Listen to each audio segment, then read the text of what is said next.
Sue is going to be our speaker today.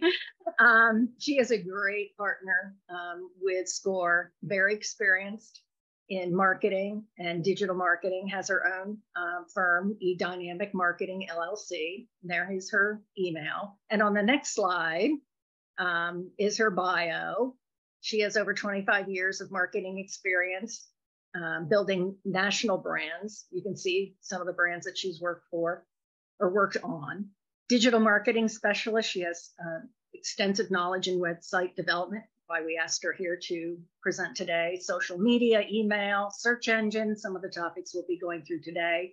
She is a business coach and she does educate, teaching digital marketing classes at Brookdale and Ocean County colleges.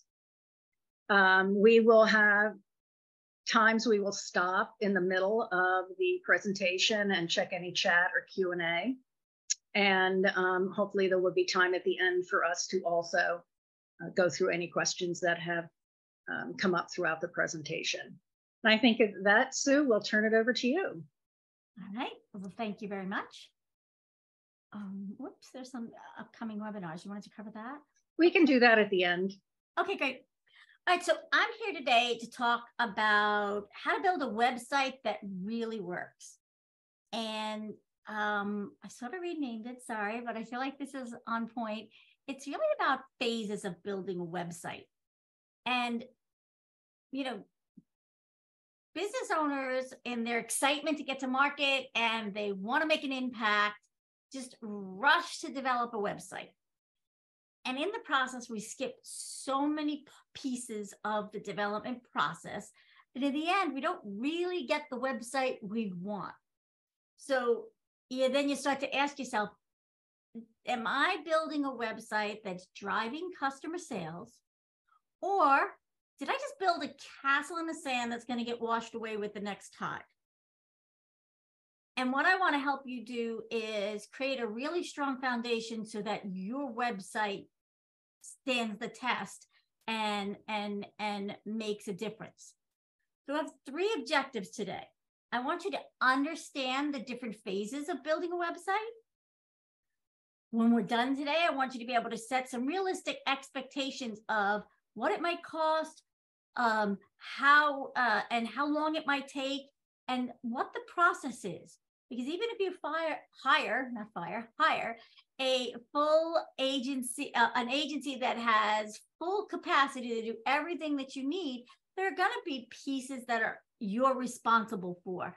And sometimes I've noticed when I work with clients that they just expect us to know everything and to do everything. Well, if you've ever heard the expression garbage in, garbage out, if you don't give me good information, I can't put good information on your website for you. And I want you to understand when you're hiring a designer what it's going to take, the different aspects of what they have to do. And there are many, many different outfits out there and designers who offer all kinds of services. Some of them, however, are really just there to build the site for you. They expect you to have all the wording. They expect you to give them all the imagery. So they're really about the technical build. Some designers are all about how it looks and how cool it is, you know, but again, they're not writing copy and helping you build your message. So what we're going to do is go through, you know, all the phases. And I want you to be able to ask at the end, if you're talking to a designer and they're going to build this site for you, exactly which pieces and which phases of the development they cover, so that you know exactly what you're getting for your money. And also you might, if you bid it out and you have a couple of different firms, what you might realize is, oh, the firm that came in with the lowest bid is only offering me one small aspect of the project. They're not giving me the full project. A lot of frustration there for business owners. Well, I hired a guy, but he didn't do ABC. He only did this. So, you know, I want you to be prepared to ask your designer or your potential designer all the right questions so that you know exactly what you're getting and what you're paying for. So that's where we are. So let's talk about websites for a second. Your website drives your business. Right now, 85% of Americans research a business or the product they want to buy online before buying. They literally check the website before they go to the store. Sometimes they even feel like they've done so much research on the product or on the website, they might know more about it than the sales clerk who's helping them, right? And if they can't find you on a website, sometimes they'll go to your social media and look there. They want to look at the reviews. They want to see if you've got a positive review cycle. So they're looking and they're checking you out. Even if they come to your brick and mortar store, they're looking first. It doesn't mean that retail is dead. It just means they're doing the homework before they walk in the store. And when they walk in, where before they might have to do a little bit of shopping and shop around at a different couple of stores, they've already done that that research that they wanted to do before they walk in the store, and their minds might be made up. Now they're there just to pick up a product.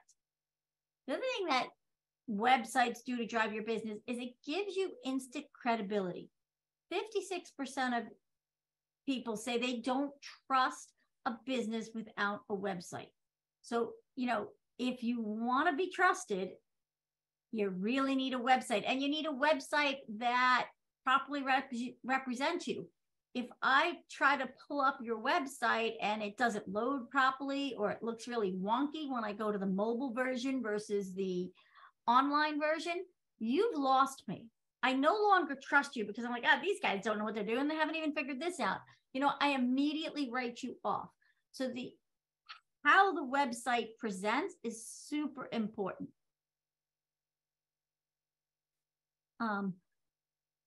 What should your website do for you? It really has 3 jobs to do. And one is to close the sale. At the end of the day, if you can get them to hit buy now, you've done your job. For a lot of us, buy now maybe isn't the right next step. Maybe it's call for an estimate or something. What we want to do in that case is at least collect the leads. We know who came to the site. It takes us a lot of time and energy to get people to know who we are and to get to our site. We might have even paid a lot of money in SEO ads just to get them there. So if you've got them on the site, one of the jobs you want to do is collect the lead, get their email information so that you can continue to build a friendship or your knowledge with the customer can continue to build trust with you. The other thing that a website needs to do is provide response to customers. That means an online scheduling form. It means a contact form. It means somebody's checking the contact forms to make sure answers are going out in a timely fashion. If your website is doing those basic things, you've done your job. If your website has a whole bunch of stuff on it that doesn't apply to these things, you need to consider taking the information off the website or at least putting it on backup pages. Your home pages and your landing pages need to be really clean and simple. If they want more information, they will click through. So when we talk about website development, it's really important to realize it's not a project of its all on its own on an island that it's not going to be impacted by anything else. Your website development begins in your marketing plan. You need to have already established some of your branding, what's your unique selling point, those kind of important strategical things. If you haven't done your marketing properly and you haven't done your planning properly, all of that is never going to be reflected in your website, and your website is never going to be exactly what you want it to be. You also have to understand that the website is part of your digital marketing efforts. So you're doing social media, you're sending emails. The job of all of those online tools is to drive them to your website. So if you don't have your digital marketing laid out properly, your website isn't going to do the job that you want it to do. So we're going to jump in sort of in the middle of this process, but it's really important for you to know that really how to do your marketing first and your digital marketing. And if you go to the Central Jersey SCORE website and look at some of the past presentations, we've covered this information before. And today I'm just going to hone in on the website development. So all of the tools that we have at our disposal have different jobs to do. And it's important to understand how they fit together. So the website is, its job is to be your information hub. It's the place where your customer can find as much information as they need to make a decision on your site. And as I talked about before, its job is to close the sale and capture the leads. That's what the website's supposed to do. Now, email marketing is all about the customer. And email, and some people say email is dead. Email is not dead. It has a very specific job to do. Its job is to give you a chance to build your relationship with your customer and continue to grow that relationship. So it's about customer retention. Most business owners will tell me that 90% of their business comes from repeat and referral business. This is your chance to stay in front of that repeat and referral business. If you don't stay on the top of a customer's mind, they're going to forget about you. And if you're not talking to them, I promise you your competition is. So you need to think about customer retention and nurturing the leads that we capture on the email. Social media is an amplifier. If 90% of your business is repeat and referral, we've got to fill the pipeline of that other 10% to keep new people coming in. Social media helps you do that. It helps you fill the pipeline, and it helps you attract new customers, new prospects. And then SEO is optimistic. It's about being found in the moment. So if somebody is outside of your normal marketing channels and you don't have a way to reach them, but they're looking for your type of service, that's where SEO comes in and helps you bring in people who you may not realize need you. So when we look at the website, its job isn't to do all these other things. Its job is to close the sale and capture the leads. So as we set our goals and expectations, we're going to be looking to how do you close the sale? How do you capture a lead? So in the website development process, there's a bunch of pieces. The first thing is planning, and we're going to go through this. It's about setting up your goals, gathering the information that you need, setting a realistic budget, identifying the scope of what the website has to do, and then doing research. What do you want your website to look like? What are your customers doing? Then once we have all that put together, we go into copy development. And you have to have a very clear message. People are busy. If you want to break through, you better be coming through with a very short, concise way to tell them what your website's about. You need a CTA or a call to action. Sorry for the acronym, it just didn't fit in there. And then we need lead generators. That's that capturing the lead. How do we capture everybody's email so we can continue to build a relationship? We have to talk about the voice we're going to use on the page, how many pages, and above all, we have to say that the customer always comes first. This website isn't about talking about your brand and what you do. It's talking about how the customer, what problem the customer has when they come to your page and how are you going to solve it. If you're not making that very clear, you've missed the boat. So copy is the second piece, and we do that before we design it or do anything else. So writing the copy is very clear.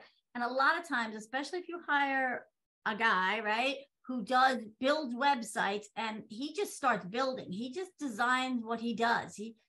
He's having fun putting blocks in place, but then he looks at you and says, okay, give me some copy to drop in.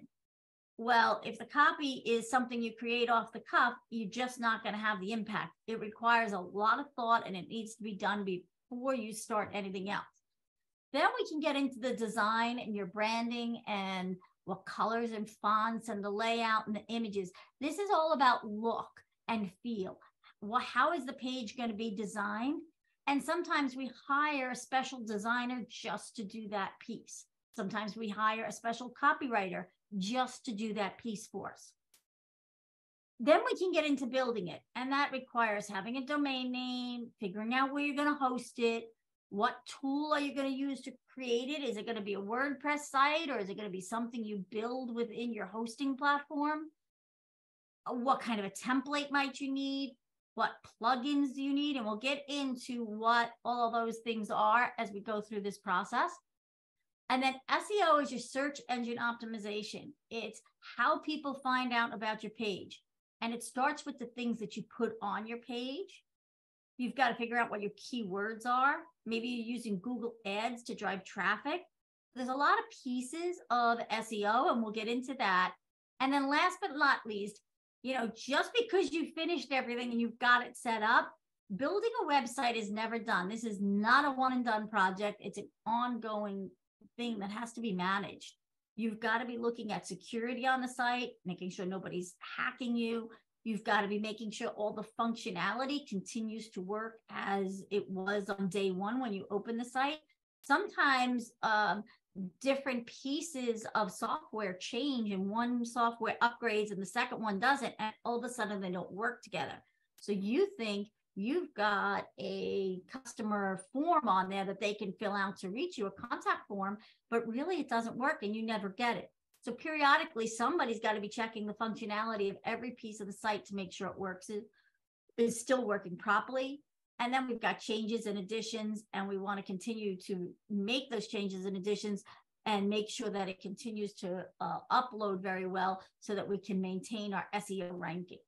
So lots of pieces to the website development process. And that's one of the key messages I wanted to bring to you. It's not just go build me a website. There's a lot of work that has to happen before you hand it over to your guy to build. And there's a lot of work that has to happen afterwards in order to keep it doing the job it was intended to do. Now, you have options if you're hiring somebody. You can hire a full service agency and they'll do everything for you. It's likely going to cost you $100, $200 a month in just managing it at the back end. And then the initial setup could be easily upwards of $10,000. So that's a lot of money. Does that mean that's your only option? No, it's not. You can hire some guy to build it for $500, but then realize he's only building it. You're going to be responsible for the copy and the design. And sometimes you can hire a freelance copywriter who will help you get there, or a freelance designer who will help you get there. So you may not have to do all of the pieces, but when you hire your guy for $500 and they're located overseas and they're working really cheap, just realize, be very clear about what service exactly they're going to provide to you. If it's only one of these columns, then the onus is on you to fill in the gaps.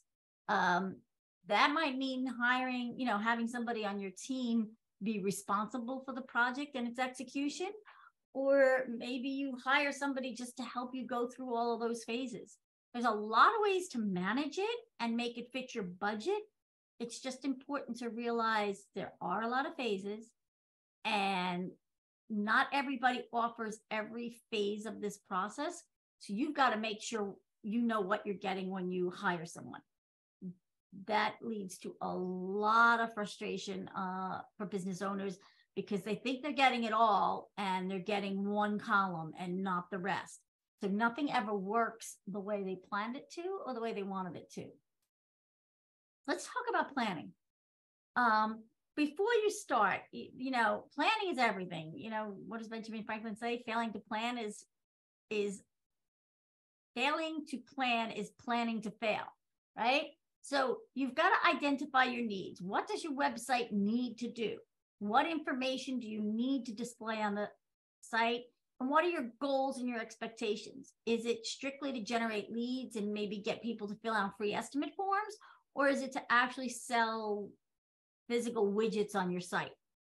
And then before you start, if you're hiring that design, and know whether you're getting the complete package or a guy who's going to cover a piece of it for you. important that you have these things in place before you make the first phone call to anyone or before you start the project. As you start to develop the plans, you're going to define goals and objectives. What do you need your site to do? Is it just build awareness for your brand? Is it to get engagement? Is it to get them to ask for that free estimate or the consultation? Are you strictly trying to build credibility on there just to be there? You have to understand what the customer is looking for. Why are they coming to your site? Somebody's online searching for something. They've got a problem. They're not just on there randomly checking out your page because they have nothing else to do on Tuesday morning. They've got a problem and they're looking for a solution. You've got to understand that customer problem and know how you're going to solve it. And then from a budgeting perspective, think about it as if you're building a house, right? When you build a house, you don't just get a builder, but you get plumber and drywallers and electricians, right? We got a whole bunch of specialists. And when it all comes together, if you're building a house from scratch, you're not coming in under budget. It's going to go over somewhere. There are going to be changes, additions, oh, we didn't realize this needed to do that. So when you think about your budgeting, make sure you're prepared for overruns. They happen, and it's understandable if they happen. The other pieces of the planning process is, what's the scope of the website? What technical functionality do you need for it to do? Is it to sell? Do you need to accept payments? Do you need to the customer to be able to schedule meetings with you, request estimates? What does the website have to do?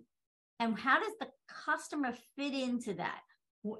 Think about how many clicks and how many places a customer goes in order for them to be able to take an action with you. Because you don't want that journey to be cumbersome and long. You want to be able to get there really fast for them with the fewest number of clicks. And then before you start, do some research, right? Find out what your competitors are saying. Identify what you like in a website and what you don't like. If you can go to your designer and say, here's 3 sites I really like, and this is why, and here's a couple I don't like, and this is why. That's going to get your designer downtown a lot faster, which is going to save time and money on the back end. So you've got your planning done, and we're going to move into copy development. The first thing you have to understand is if your website message isn't clear, you're going to lose people. I said this a little bit earlier, you've spent a lot of time and effort driving that traffic to that site, making them aware of who you are and getting them to click on your website. And if your message is unclear, they're going to click out of there in 2 seconds. They're going to be gone. So if you're not clear, you're wasting time and money, and we don't want that to happen. So how do we do this? How do we make sure that we're not wasting money? The first thing is you need to understand that the average website visit is only 15 seconds, and it's getting shorter and shorter every year. So you've got 15 seconds to convince a reader to stay on your page. So if you've opened up, and I hope we don't have real estate people on here, but I'm going to pick on the real estate people a little bit. And what the header on your website says is, I'm a platinum person. I'm a gold level. I sold the most homes in. That's great, but you're talking about you. That's good credibility, and it should be on your page, but it should be lower on your page. Your headline should be, I can help you buy the perfect home for you, or I can help you sell your home the quickest, or in the least amount of time with the least amount of hassle, and get you the most for the money. That's what I specialize in, because that's what the customer wants. They need to sell their home, and they don't want all the other baggage, or they want to find that home that's going to fit their family needs perfectly. You've got to have the customer message first. So in the first 15 seconds, this is your job. You've got to establish who you are so they know that they trust the site and they're not being spammed.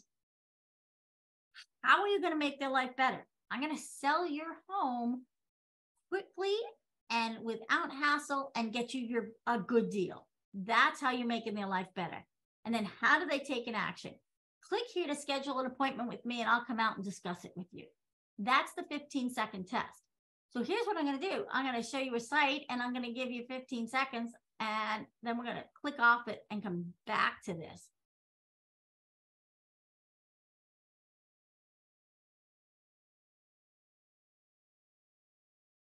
All right. Who were they? What did they do? Does anybody have a clue?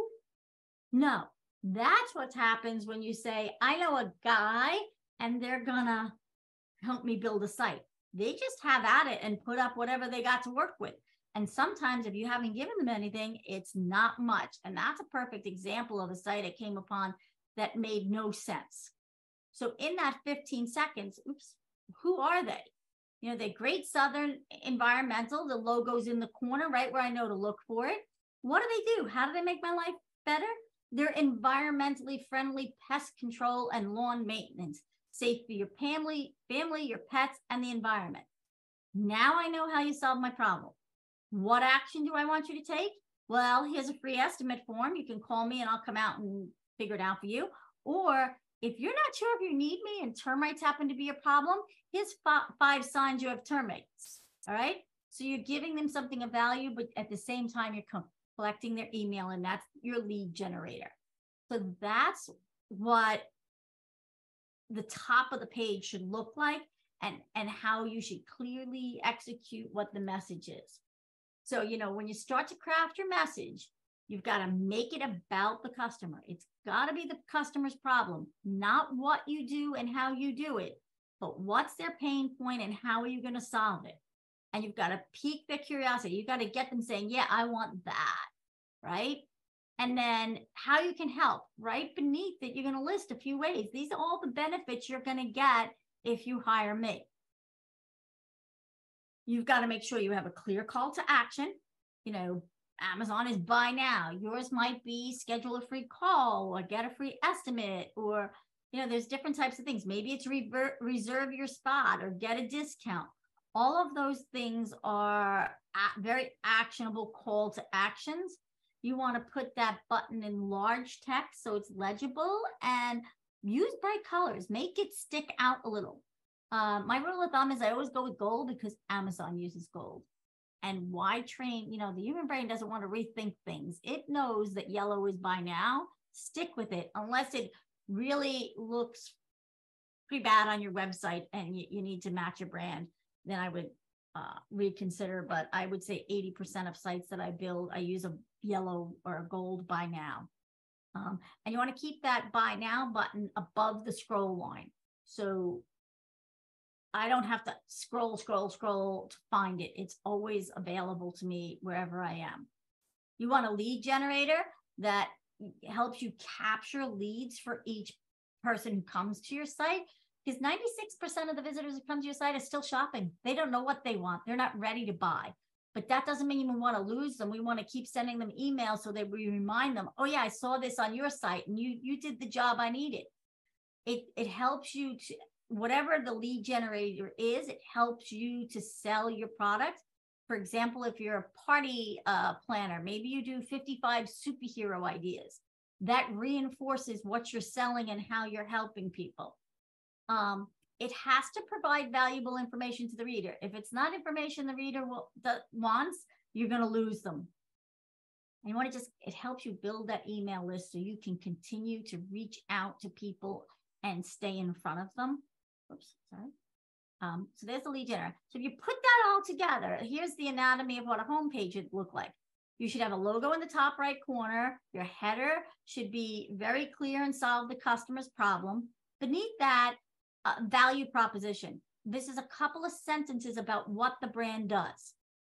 Then a plan. Here's how easy it is to get in touch with me. 1, 2, 3. Just schedule a free estimate. I'll come out and take a look. And then you're going to have, I don't know if you're a landscaper, a great looking lawn this summer. It's got call to action buttons, and it's got the schedule a lead, or, you know, here's how to take care of your lawn as a lead generator. It's got testimonials, which build credibility. If you've won awards or, you know, you have your real estate agent and your platinum level, this is a great time to start talking about your authority. And then we get into the selling a little bit. Hey, what's it going to cost if you don't work with me? What does pricing look like? Some of this stuff on the bottom is optional. You can, you know, use it if you want, but you don't have to. And then everything else, how to contact you, your social media links, email me now. All of that stuff goes in what I call the junk drawer or the footer on the bottom of the page. So that's the anatomy of a home page. And, here it is again. Here's, the logo, a clear header that tells us, our value statement, let our family protect your family, call to action. Here's a list of services that you might need. And sorry, but the screenshot wouldn't allow me to show everything on the page. But as you go down the page, you develop it from there. If you've got the top half looking like this, you've done your job. So that's what a page looks like from a copy development page point of view, and what you need to include. Let's start looking at branding and design and what you need to put, how you want your website to look. First off, when a brand is consistent, it starts to build a reputation. And it's based on credibility, familiarity, and reliability. Those are the things that customers are looking for. They're afraid of being scammed on the internet or, switching bait. So you've got to be really, really, really consistent about who you are and what your brand stands for. Because if you're trying to be everything to everybody, you're going to lose them. When everything is important, nothing is important. And they don't know what you stand for anymore. So you've got to stand out for one thing. You can still offer the other things, but you got to pick what key thing the customers come for you for, and just, talk about that, offer that, so that you get known for being one guy. That doesn't mean you don't do everybody. I had a client and he became known as the deck guy. He was a contractor and he built decks on the back of houses. He was known as the deck guy. I can promise you he's taking jobs, replacing kitchens and bathrooms and doing all kinds of work. But people know him as the deck guy, and he stands out from all the other contractors because he's got a place to hang his hat. So really try to avoid trying to put everything on your website and show them every last thing that you can do. Pick your lead selling, the lead product that you want to sell, and stick with that and make that the focal point of your website. David Ogilvy is known as the father of advertising. And back in the 1980s, he had the biggest shop on 7th Avenue in New York. And he did a research study called the Rule of Seven. Basically, it comes down to this. A customer has to hear your name 7 times before they go, oh yeah, I've heard of you guys. So the first couple of times, the brain's job is to get rid of information it doesn't need. So it keeps dismissing it, until at one point it goes, I've heard this 5 times already. Maybe it is important. Maybe I should be paying attention. And that's the Rule of 7. People have to hear your name and see your message over and over and over again consistently so that they remember you. So we're going to start with a great logo and we're going to put it everywhere. All of these major brands, you know who they are, sometimes without the brand name being in it, right? We all know what this little swoosh mark is. We all know what this apple is. We all know what this is. We don't need to know because the brand has consistently put the same logo in front of us, use the same colors, and hit us with the same messaging. And here's like almost proof of that. This picture, for everybody here, I believe is from New Jersey, was taken right by the Outer Bridge. Any questions about what that billboard's all about? No, that's for Target. I have no question. Well, they didn't waste any time and effort saying that. They're just telling you, you need Target. Here's how to get there. And clear and big, super impactful. And they never even said their brand name. When you are consistent, the customer will tell you what you're all about. And that starts a couple of ways. You have to be consistent with your colors. That means, if the high school comes and says, hey, would you support be a booster for our yearbook sales? You don't say to the kids, sure, make an ad for me and put it in and here's $200. You've got to be really picky about using the proper logo. They're showing it the proper way. Because if you don't keep tabs on it, certainly the other people that you get involved with aren't going to. And if you've ever tried to do a contract with Disney, That's like a career to get a contract with Disney, because they put you through so many pieces to protect their branding and their logo.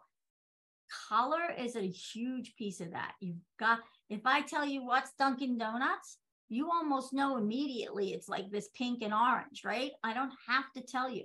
You know McDonald's is bright yellow. You know Macy's is bright red.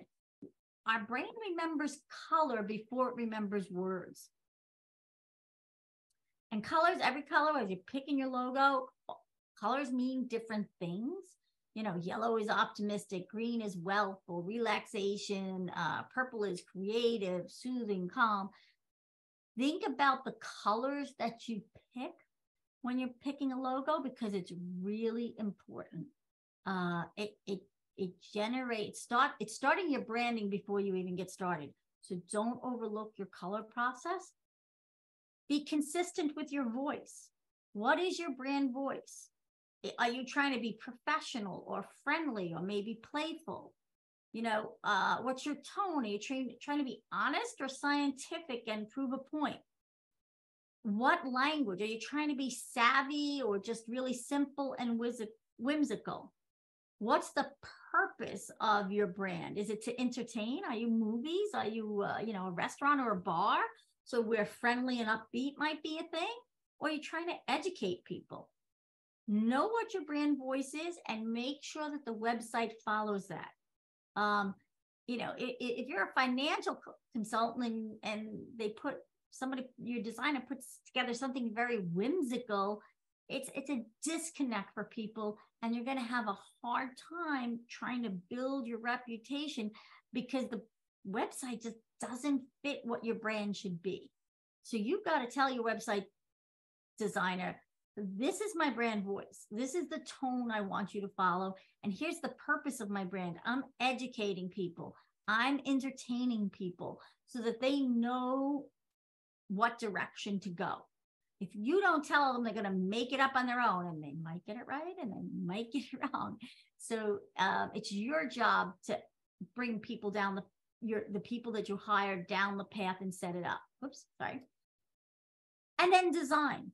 Keep it very simple.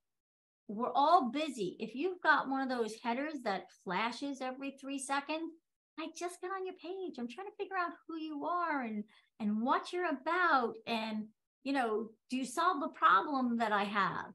And you're switching the message every 2 seconds. Well, you lost me, right? You got to give the client a chance, or the reader a chance, to get to where you are before you add moving elements. So the text should be really easy to read. The images should lend themselves to what you're talking about. You should have testimonials, so you're building credibility. Further down the page, videos are very powerful, but not up at the top. So think, about your design and make sure as you're building, you're keeping it as simple as possible. The goal is to get people to the next step in the selling process, whether it's get an estimate or click on the next product so that they can read more about it. Not to be the fanciest, snazziest website out there. And my rule of thumb there is, just because you can make it move and spin and jump up and down doesn't mean you should. Simpler is much better when it comes to website design. Now I'm going to get into, the technical build. What's happening behind the scenes to make this happen? Sorry, it's time for a sip. We start with a domain name. This is basically your address. So it's your www.mycompany.com. That's your domain name. You want to keep it as short as possible and make it easy to remember. Make sure it represents your brand. Every website needs a domain name. Some websites have several domain names all pointing to the same site. So for example, I might have mypizzaplace.com, or I might have mypizzaplace.net. I bought both domain names, which are generally pretty cheap, just like $15 a year. But no matter how the customer types it in, it's going to take them to my website. It also protects me from my competitors stealing the .net version of my name and confusing people. The hosting platform. You know, if your domain name is your address, this is the physical house that you're building. It's where you put your site. So it's where you store and maintain your website. So you're going to be buying your hosting from companies like HostGator, GoDaddy, Squarespace, Wix. So those are the sort of the first two pieces of the domain name, and your designer who's going to build this is going to ask you that immediately. You're going to need to have access and login information to both of those for them to get started, or they might offer to buy it for you or provide it for you. If they do, you should have access to it. You should be able to log into the domain name and the hosting platform. It's fine to give those login credentials to a designer. They're not going to do anything with it, but you need to have access. So if they're providing it, make sure you have access so you have ownership of it. Now we're going to start to build it now that we know the address and where we're going to house it. And the next thing you're going to talk about is what kind of website is it? What are we going to use to create this? The most popular right now is WordPress. There's also Joomla and several others, but also HostGator, GoDaddy, Wix. All of these sites have their own personal website builders you can use. There are pros and cons to which type you pick. If you go with WordPress, the beauty is if you decide to change hosting sites, like, gosh, that company is just not keeping up with the speed, or they're not backing up my information quick enough, or whatever the problem is with the hosting site, if you've got a WordPress site, you can take that whole site and just move it to the new hosting company. If you've built your site on their website builder, now you got to rebuild in the new place. So there's a little bit of a constraint there. But the upside to using the website builders that the host companies provide is that they're really easy to build on. You can do things quickly.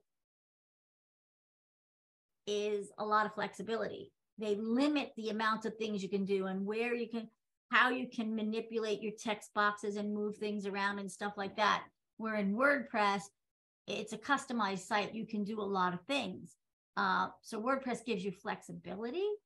But WordPress also, you need a little bit more coding experience and some experience in how to build and make changes in WordPress.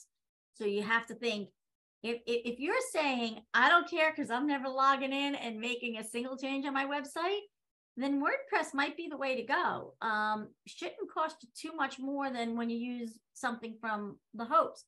If you think you're going to have the guy build it for you and get you started, but that you or a member of your team are going to be responsible for updating it every month, then maybe go with the website builder from the host.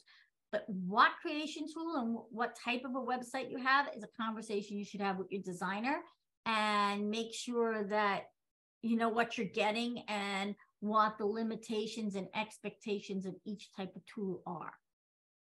And then once you've got the outer frame of your website, that's the creation tool. Literally think of it as the framing on a house.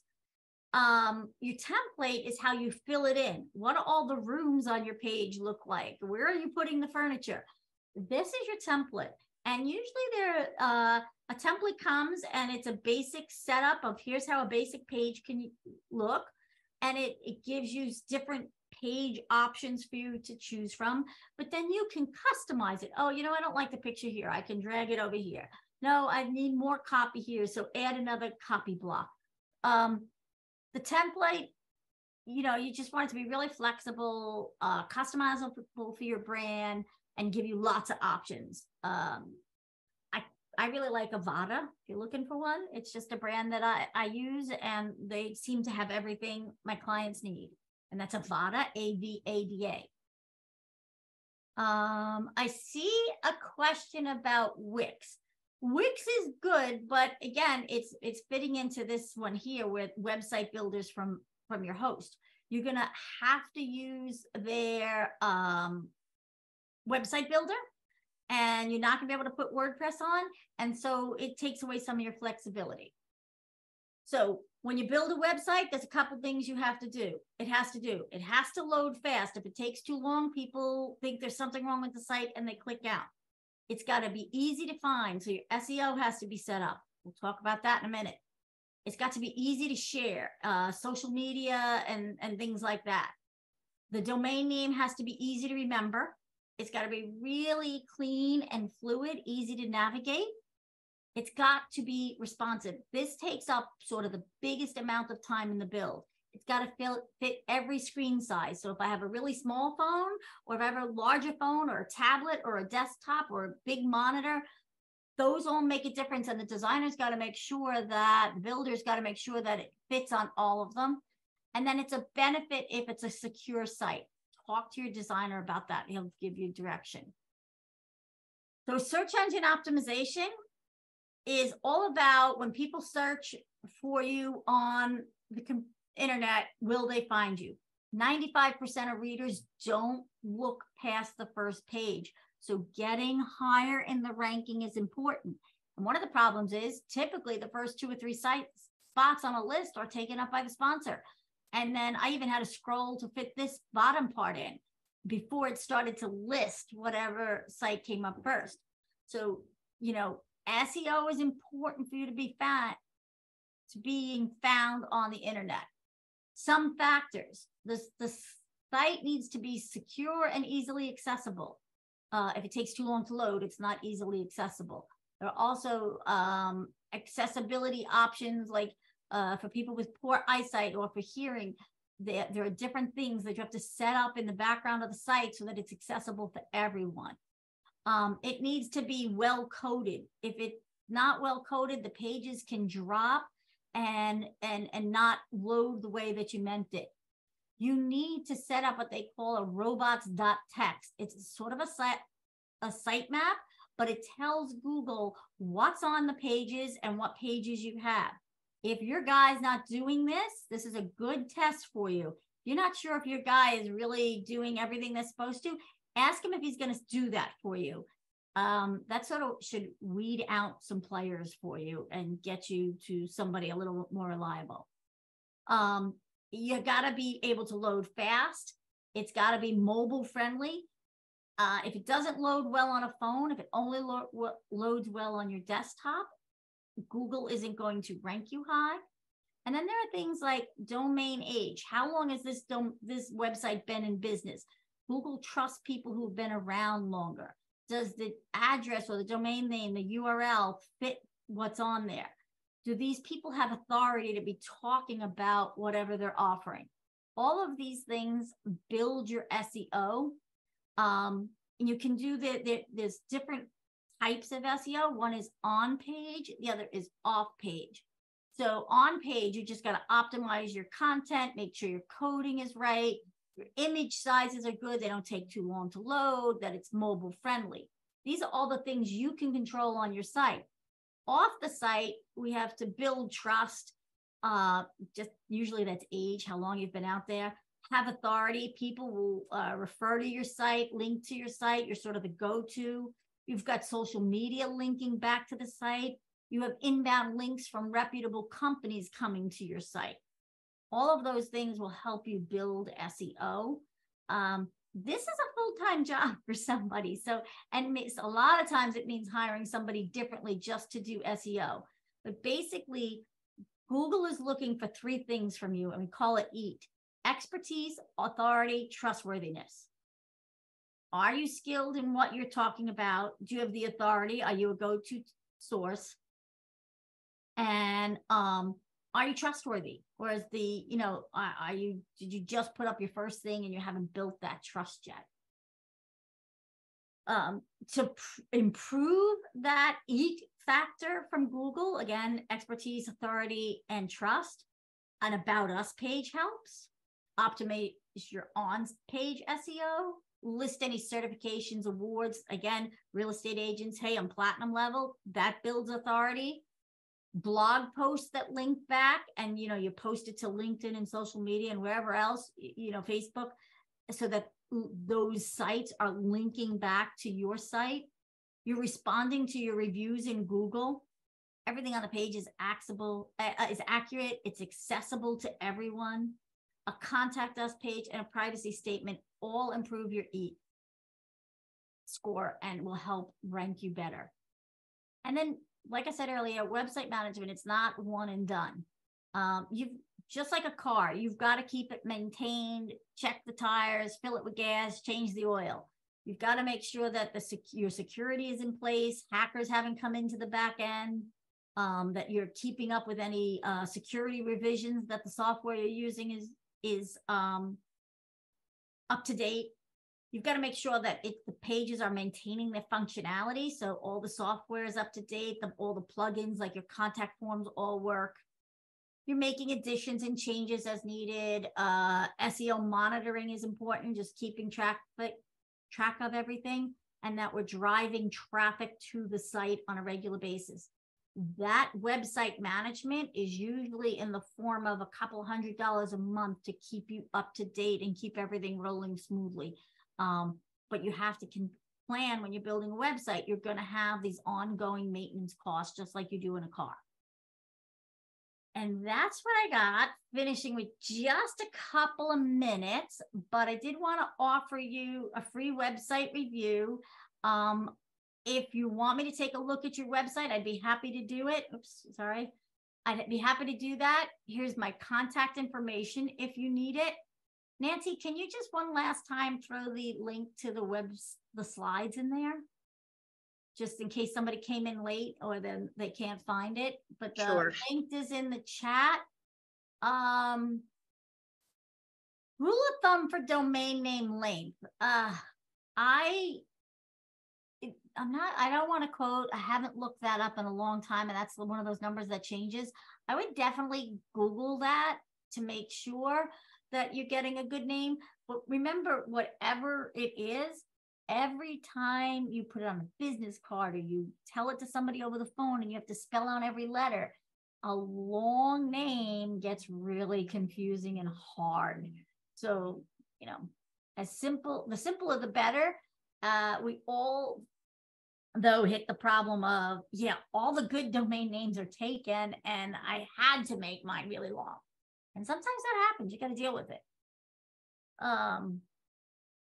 So again, my job today was to strictly kind of give you an overview of the process of how to build a website that works. There's a lot of pieces. A full, an agency that's full service and is going to do all of it is going to be costly, but you can do pieces of it yourself. Just know whoever you hire to do the other pieces, make sure what they're doing and what they're not doing so that you can fill in the gaps. Sue, I really want to thank you. That was very informational and I appreciate it very much. And I'm sure everybody on the call does as well. You're quite welcome. And I see the thank yous in chat. Thank you, everybody.